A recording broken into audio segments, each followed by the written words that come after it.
Bonjour, c'est Ursule encore. On est le 22 octobre 2020. Alors, je viens sur la trompette une seconde fois aujourd'hui et je viens proclamer le retour de notre Seigneur Jésus-Christ. Amen, soyez bénis. Et je vous encourage, amen, ou bien je nous encourage à continuer de nous préparer, laissant de côté ce monde, amen, et sa distraction. Amen. Alors là, je viens apporter une petite vidéo, amen. Je dis petite parce que ces derniers temps, je me retrouve un peu à prêcher un peu longuement, pas parce que je le veux, amen. Mais quand ça finit, je me rends compte que, en tout cas, c'était assez, ça avait pris quelques minutes de plus que la normale, amen. Mais nulle part, ce n'est dit que les prédications doivent durer 25, 30 ou bien 40 minutes. Ce n'est dit nulle part, amen. Alors, quand Dieu a quelque chose à dire, c'est mieux de le laisser dire, amen. Quand j'avais commencé avec ma chaîne, je me suis limitée à faire des vidéos de 15 ou 18 minutes. Alors là, le Seigneur m'a dit, Ursule, ne me limite pas. Ne me limite pas. Laisse-moi faire mon œuvre, amen, en toi et puis en mes enfants. Amen. Alors, il est donc très important que on ne puisse pas juste écouter en sautant. Amen. Je vois ça souvent de ma chaîne. Amen. Dans la boutique à l'intérieur, je vois souvent comment les gens aiment bien sauter en zigzag et tout. Si ça peut vous aider, ben pourquoi pas. Mais généralement, c'est bon de suivre le fil des idées. Amen. Jusqu'à arriver au bout. Souvent, c'est comme ça qu'on peut grandir. On peut avoir plus. Parce que souvent, en sautant, en quittant à la minute 5, on va à la minute 15 pour savoir c'est quoi. Il y a 10 minutes qu'on n'a pas entendu. Amen. Alors, je ne vous apprends rien et je ne vous enseigne rien non plus. Il est donc plus, il relève de chacun de se préparer. Amen. Alors que le Seigneur nous donne tout simplement de nous atteler à cela. Amen. Alors là, je viens parler de la grâce est trompeuse, la beauté vaine. Alors, c'est dans Proverbe 31. Si j'ai bonne mémoire, le verset 30. J'ai oublié de le noter. Mais au cas où tu veux aller voir ça, c'est Proverbe 31, le verset 30. Alors, combien d'énergie, combien d'argent, combien d'attention, combien de temps mettons-nous à dépenser pour le compte de la beauté? Amen. Je ne vous apprends rien. On dépense et on dépense pour le compte de la beauté. Alors, les femmes, elles veulent être belles pour leur mari. Elles veulent être belles pour la société. Les hommes veulent être beaux parce que, ben voilà, ils veulent être, en tout cas, mignons et toutes sortes d'histoires. Au point où aujourd'hui, c'est rendu même que c'est les hommes qui font leurs sourcils. Ce n'est même plus tellement les femmes. Amen. Les femmes en ont fait, elles sont rassasiées d'en faire. Les hommes ont décidé de faire aussi les sourcils. Alors, on s'arrête, on se dit dans quel monde sommes-nous? Amen. Alors, si les femmes se sont mises à porter les pantalons, en tout cas, aujourd'hui, les hommes, ils essaient de se regrouper pour porter des jupes, mais beaucoup essaient d'arranger leurs cheveux comme les femmes, et puis ils font toutes sortes d'histoires comme les femmes, et c'est rendu que certains portent des foulards. Alors, quand je dis qu'on appelle ça des foulards, on me dit, non, maman, on n'appelle pas ça foulard, on appelle ça durin, ou bien je sais pas quoi. Je dis, anyway, que ce soit durin ou n'importe quoi, c'est le foulard. Amen, parce qu'on l'attache. Amen. Alors, tout cela, c'est au compte de la beauté. Mais que dit le Seigneur? Amen. Que dit le Seigneur? Parce qu'en fait, il n'y a que le Seigneur qui va comptabiliser le temps, l'énergie que nous avons gaspillé à ces choses-là. Et parce que nous, on a l'impression que c'est rien. Mais, en tout cas, ça fait marcher les industries. Amen. Les industries de mode. Sinon, en tout cas, elles ne tiendraient pas. Alors, au nom de la beauté de l'être humain, il y en a qui sont devenus des milliardaires. Et puis, les filles deviennent anorexiques à cause de la mode, à cause de la beauté. Alors, mais que dit vraiment notre Seigneur à propos de cela? Alors, il nous dit dans Proverbe 31, le verset 30, que la grâce est trompeuse et la beauté est vaine. Alors, grâce, qu'est-ce que ça veut dire? Alors, la grâce, c'est une faveur, c'est une élégance naturelle, c'est une aisance. Amen. Et pour nous chrétiens, c'est une aide surnaturelle accordée par Dieu aux hommes pour leur salut, qui est le fait d'échapper à la damnation éternelle. Ça, c'est la définition de la grâce pour nous les chrétiens. Alors, quand on s'arrête en tant que chrétien, on peut se demander, c'est ça la définition de grâce, une aide surnaturelle accordée par Dieu aux hommes pour leur salut, qui est le fait d'échapper à la damnation éternelle. Alors, comment Dieu peut-il dire que la grâce est trompeuse? Comment peut-il dire cela? Amen. C'est la parole de Dieu, on l'a tiré de la parole de Dieu. Qu'est-ce qu'il veut nous dire, notre Dieu, en nous disant que la grâce est trompeuse? Amen. Alors, en disant que la grâce est trompeuse, notre Seigneur est en train de nous dire que ce n'est que à notre décès. Ce n'est que de l'autre côté qu'on va se retrouver à avoir eu le ticket du ciel ou pas. Quand il y a quelqu'un qui meurt, les deux camps se présentent. Les démons, ou bien les anges de Dieu, et puis les anges de Satan qui sont les démons. Alors, les deux camps se présentent.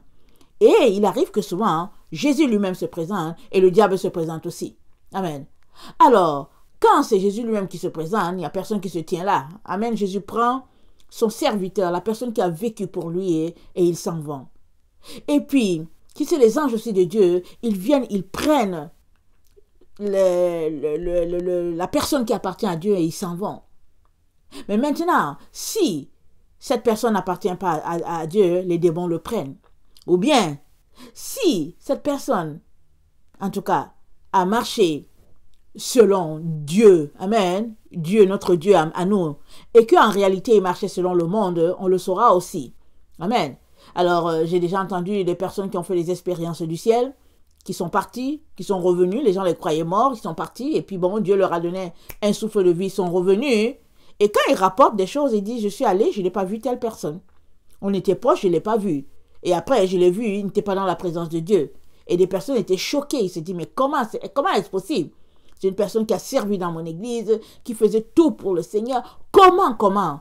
Et très très souvent, quand le Seigneur montre à ces personnes-là qui ont eu de l'expérience que leurs amis, les membres de leur famille ne sont pas arrivés, le Seigneur ne manque pas de leur montrer, amen, le péché ou la chose qui a fait qu'ils ne sont pas arrivés. Amen. Alors, quand Dieu dit que la grâce est trompeuse, il est en train de dire que cette grâce-là qui t'a été accordée, tu n'en bénéficieras que le jour où tu traverseras à l'autre côté et Jésus te dira, viens dans la maison du Père ou bien viens dans la paix de ton Père, de ton Seigneur. Alors, tout cela pour dire que ne vivons pas uniquement au nom de cette grâce-là, amen, par le bout de nos lèvres, sans pratiquer la grâce vraiment. Parce que tous ceux-là qui savent qu'ils ont été graciés, en tout cas quand ils vivent là, leur vie elle est différente. Regardez la vie d'un ancien musulman. Ça c'est l'exemple typique. Un ancien musulman, un vrai musulman, qui faisait ses 5 prières par jour. Amen. Le jour qu'il donne sa vie à Jésus, quand tu le regardes, et quand tu te regardes, tu as l'impression que toi tu n'es pas sauvé du tout. Pas parce qu'il veut te culpabiliser. Hein. Non. Il se rend compte que Dieu lui a fait grâce. Lui qui est en train de suivre un faux prophète, Dieu lui a fait grâce. Alors, est-ce qu'il s'amuse? Il ne s'amuse pas. Il continue avec ses 5 prières, mais il prie Jésus-Christ, il prie Yeshua, il prie le Seigneur et il s'organise pour ne pas tomber dans les choses qu'il faisait avant. Parce que Dieu lui a fait grâce. Il n'y a que le chrétien qui a été trompé, à qui on a dit que il a la grâce et qu'il peut faire ce qu'il veut, alors qu'il pêche à outrance, qu'il fait ce qu'il veut. Il dit, je suis sous la grâce. Et on est dans le temps de la grâce et il fait ce qu'il veut. Mais ceux-là qui ont goûté à une secte, à une religion quelconque, et qui sont venus à la connaissance de la grâce, ou ils ne s'amusent pas. Alors c'est pourquoi notre Dieu dit que la grâce, elle est trompeuse. Et la beauté est vaine. Alors, qu'est-ce que ça veut dire, la beauté? Amen. La beauté est vaine. Alors, qu'est-ce que Wikipédia nous dit sur la beauté? La beauté, c'est la qualité de ce qui est rempli d'admiration. C'est la qualité de ce qui plaît universellement au regard. Quand les gens voient, ils disent, oh, c'est beau. Quand ils regardent, ils disent, waouh. Alors, au nom de la beauté, on fait des élections de Miss Mode. Au nom de la beauté, on fait des choses au nom de la beauté. Amen. Mais, amen, qu'est-ce que notre Dieu nous dit vraiment en ce qui concerne la beauté? Alors, lisons notre verset qu'on est en train d'étudier. Alors, Proverbe 31. Le verset 30, c'est juste un seul verset aujourd'hui. Amen. Proverbe 31, le verset 30.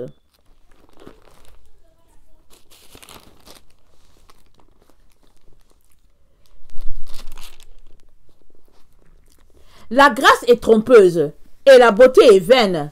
La femme qui craint l'Éternel est celle qui sera louée. Récompensez-la du fruit de son travail et qu'au porte ses œuvres la louent. Je répète, la grâce est trompeuse et la beauté est vaine. La femme qui craint l'Éternel est celle qui sera louée. Amen. Alors ici, on parle de femme parce que ça a commencé en disant qui peut trouver une femme vertueuse. Amen. Mais la grâce est trompeuse. La beauté est vaine. Mais la personne qui craint l'Éternel, c'est cette personne-là qui sera louée aux portes.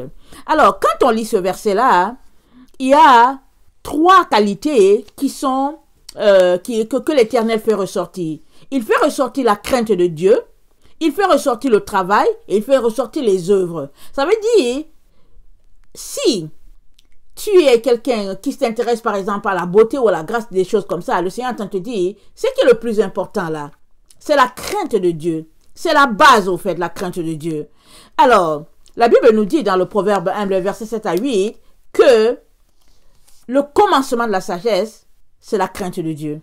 Amen. J'aimerais ça qu'on lit ça. On lit ça. Le Proverbe 1, le verset 7 à 8. Ça dit ceci. La crainte de l'Éternel est le commencement de la science. Les insensés méprisent la sagesse et l'instruction.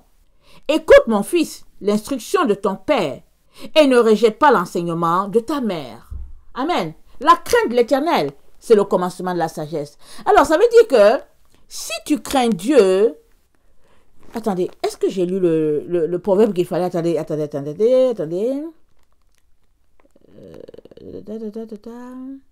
Ok.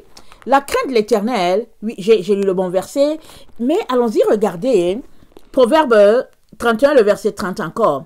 Ça dit, la grâce est trompeuse et la beauté est vaine. La femme qui craint l'Éternel est celle qui sera louée.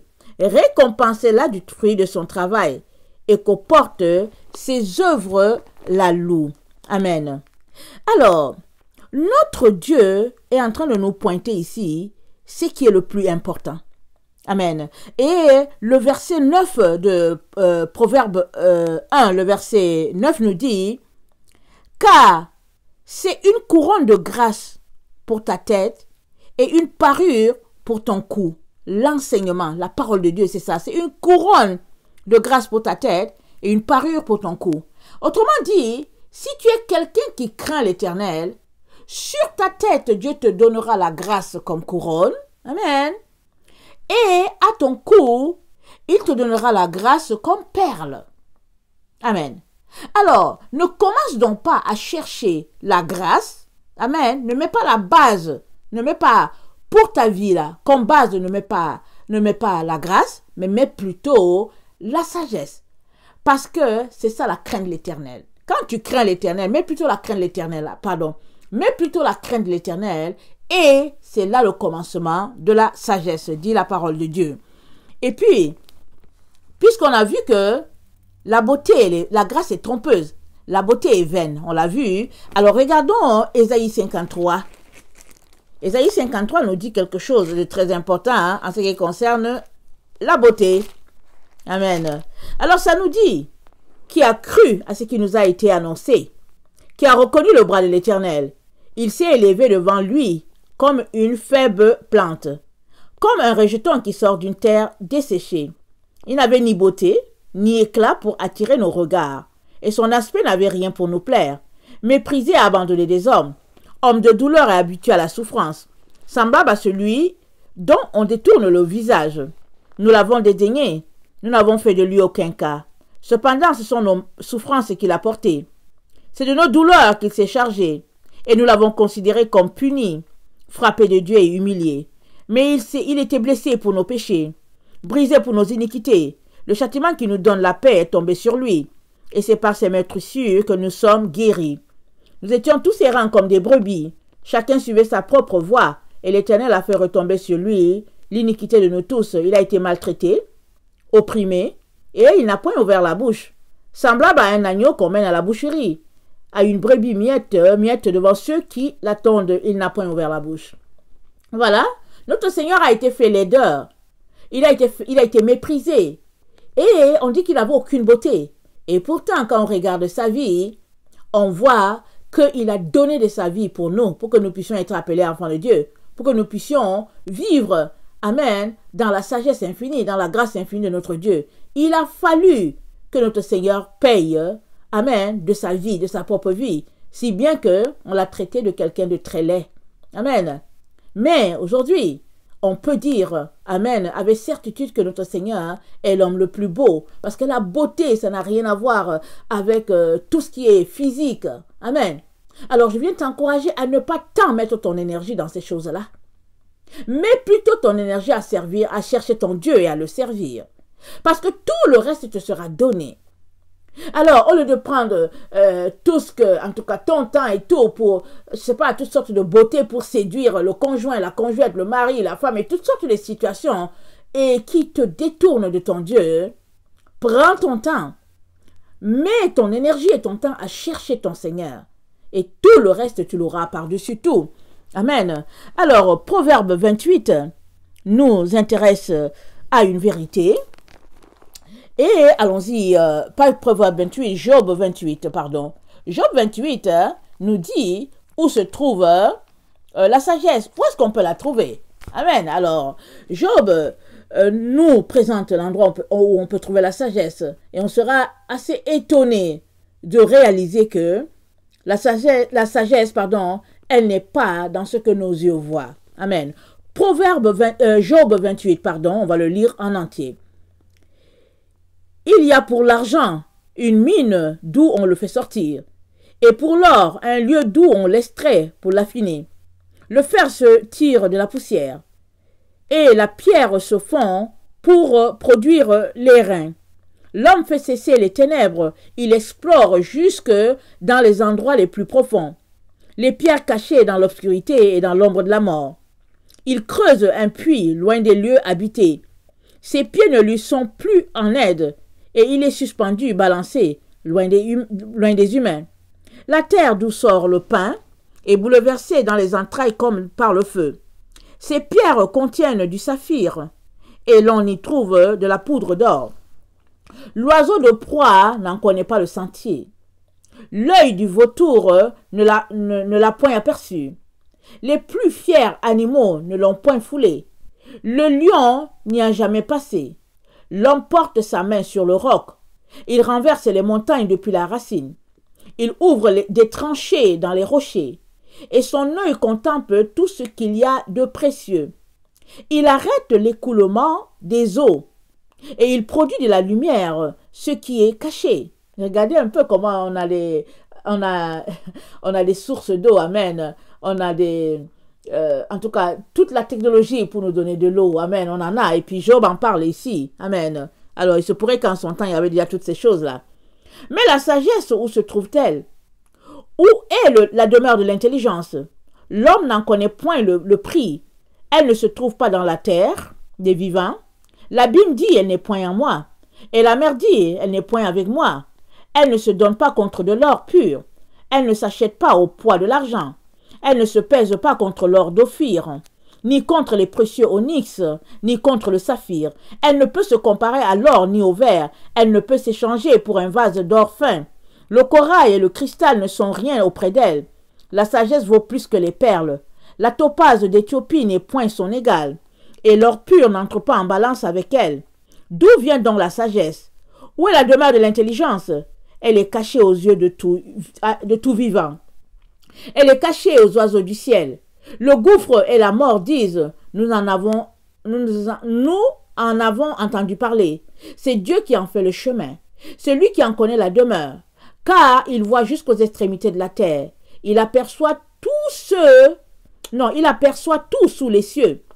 Quand il régla le poids du vent, et qu'il fixa la mesure des eaux, quand il donna des lois à la pluie, et qu'il traça la route de l'éclair et du tonnerre, alors il vit la sagesse et la manifesta. Il en posa les fondements et la mit à l'épreuve. Puis il dit à l'homme, voici la crainte du Seigneur, c'est la sagesse. S'éloigner du mal, c'est l'intelligence. Amen. Je recommence. Puis il dit à l'homme, c'est-à-dire que Dieu dit à l'homme, voici la crainte du Seigneur, c'est la sagesse. Amen. Craindre le Seigneur, c'est cela la sagesse. Et puis s'éloigner du mal, c'est ça l'intelligence. Alors, il est donc très important qu'on puisse saisir que là où nous sommes, là, ce qui est le plus important là, c'est de rechercher la sagesse divine. Et ça commence par la crainte de Dieu. Et quand on craint Dieu, on l'honore. Et quand on le craint, amen, on fait ce qu'il dit. On obéit à ses commandements. On les met en pratique. Et s'il dit de ne pas aller dans telle direction, on n'y va pas. Amen. On ne fait pas comme notre génération là. On y va et puis on revient, on dit, oh, papa, pardonne-moi. Et puis tout ça. Ou bien on fait encore, on dit que non, Dieu va pardonner, Dieu va pardonner. Non, non, non, non. Ça, c'est le comportement d'un insensé. Quand Dieu dit, ne va pas à gauche, n'y va pas. N'y va pas. Viens devant lui. Dis-lui, Seigneur, ça me ronge vraiment. J'aimerais y aller. Mais aide-moi à ne pas y aller, mon Père. Viens à mon secours. Aide-moi à ne pas y aller. Là, c'est bon. C'est un bon signe. C'est le signe que tu crains l'Éternel. Mais si tu en fais à ta tête, alors, le Seigneur te dit que la crainte de l'Éternel, c'est cela le commencement de la sagesse. Ce n'est pas, il te dit que la grâce, elle est trompeuse. La beauté, elle est vaine. Mais seule la personne qui craint l'Éternel sera louée aux portes. Et c'est quelle porte? C'est les portes éternelles. Amen. Ça, c'est très important. Alors, avant de nous quitter, j'aimerais nous laisser avec Apocalypse 14. Amen. Parce que le Seigneur nous dit, nous sommes dans les temps de la persévérance. Amen. Alors, Apocalypse 14, le verset 9, ça nous dit, et un troisième ange les suivit en disant d'une voix forte, si quelqu'un adore la bête et son image, et reçoit une marque sur son front ou sur sa main, il boira lui aussi le vin de la fureur de Dieu, versé sans mélange dans la coupe de sa colère. Et il sera tourmenté dans le feu et le soufre devant les saints anges et devant l'agneau. Et la fumée de leur tourment monte au siècle des siècles. Et ils n'ont de repos ni jour ni nuit ceux qui adorent la bête et son image, et quiconque reçoit la marque de son nom. C'est ici la persévérance des saints, qui gardent les commandements de Dieu et la foi de Jésus. Amen. Nous sommes dans le temps où nous devons être persévérants, mes chers frères et sœurs. Persévérants à quoi? Persévérants à la parole de Dieu. Ça, c'est très, très important. Nous devons être persévérants. Amen. Alors, vraiment que le Seigneur puisse bénir sa parole, amen, dans nos cœurs, et qu'il nous donne de rechercher toujours et toujours la crainte de son nom, de rechercher de lui plaire, lui, d'abord. Amen. Et toutes les autres choses-là, ils vont passer, ils vont se vanner, ils n'auront aucun poids, amen, sur nous, amen, si nous recherchons d'abord la crainte de l'Éternel et puis la sagesse. Amen. Et puis Apocalypse 3, le verset 12 dit, celui qui vaincra, dit le Seigneur, je ferai de lui une colonne dans le temple de mon Dieu. Et il n'en sortira plus. J'écrirai sur lui un nom de mon Dieu et le nom de la ville de mon Dieu, de la nouvelle Jérusalem qui descend du ciel d'auprès de mon Dieu, et mon nom nouveau. Amen. Que le Seigneur bénisse sa parole. Voilà. Je vous aime beaucoup. Et Dieu davantage. Soyez encouragés. Amen. Et continuez de chercher sa face. Il ne manquera pas de déverser sur chacun d'entre nous ses bénédictions. Soyez bénis. Amen.